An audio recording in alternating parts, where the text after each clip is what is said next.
पूजा बहू, ओ पूजा बहू, खाना बन गया हो तो मुझे दे दो, बहुत तेज़ भूख लग रही है। सुबह नाश्ते में भी तुमने कचौड़ियाँ ही मंगवाई थी जो मैंने नहीं खाई थी। अब कुछ हल्का फुल्का सा खाना बनाया हो तो दोपहर में खाने को दे दो। दोपहर के 12 बज गए हैं, भूख के मारे पेट की आंतें सिकुड़ी जा रही हैं। तभी रसोई से दनदनाती हुई बहू आई और कहती है, अभी 12 ही बजे हैं, शाम नहीं हुई है जो भूख के मारे मुझे इतना सुना रही हो। जब खाने का समय होगा तब तुम्हें खाना मिल जाएगा। सुबह से भूख भूख करने लगती हो। तुम्हारा बेटा दुकान से 2 बजे तक आता है, तभी हम खाना खाएंगे। तब तक चुपचाप से अपने कमरे में जाकर बैठो और मुझे शांति से खाना बनाने दो। बहुत परेशान करती हो और 80 उम्र की होने वाली हो, फिर भी पता नहीं कितनी भूख लगती है इनको। जब देखो बस तब भूख भूख की भूख चिल्लाती ही रहती हैं बस। इतनी भूख तो छोटे छोटे बच्चों को भी नहीं लगती। अरे बुढ़ापे में तो इंसान को खाना कम खाना चाहिए। जितनी बूढ़ी होती जा रही है उतना ही ज़्यादा खाना चाहिए तुमको। इतनी भूख तो छोटे छोटे बच्चों को भी नहीं लगती जितनी भूख तुम्हें लगती है। तीनों टाइम खाने के लिए मांगती रहती हो बस। अब तुम्हारा बुढ़ापा आ गया है, एक टाइम ही खाना खाया करो। जाओ चुपचाप अपने कमरे में बैठो, खड़ी खड़ी मेरा मुंह मत ताकते रहो। बस बहू की कड़वी बातें सुनकर बेचारी कमला जी बरामदे में रखे घड़े से पानी निकाल कर घट घट करके एक गिलास पानी पी जाती हैं। लेकिन पानी पीने के बाद भी उनकी भूख आज शांत नहीं होती है।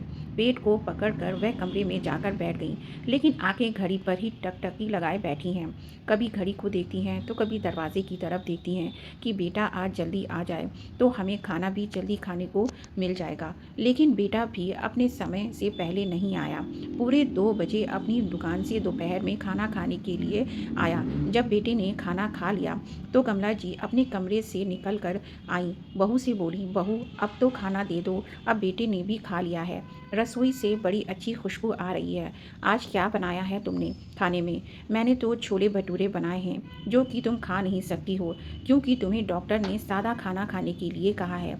तला भुना खाओगी तो तुम्हारा पेट खराब हो जाएगा, इसलिए तुम ये खाना नहीं खा सकती हो।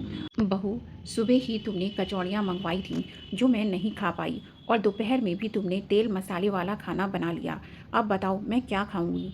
बहू अंदर रसोई में गई और रात की बासी 4 रोटी उठाकर अचार के साथ एक थाली में कमला जी के सामने लाकर पटक देती है और कहती है, ये लो, ये रात की रोटियां खा लो, इससे तुम्हारी पेट की आग शांत हो जाएगी। कमला जी बहू से कहती हैं, अचार से रोटी नहीं खाई जाएगी, एक कटोरी में थोड़ा सा दूध दे दो, मैं दूध में गलाकर रोटियां खा लूँगी। बड़ी आई दूध से रोटी खाने वाली, चुपचाप से अचार से रोटी खा लो और जाकर रसोई में बर्तन का ढेर लगा हुआ है उनको धुल दो। सुबह से रसोई में खाना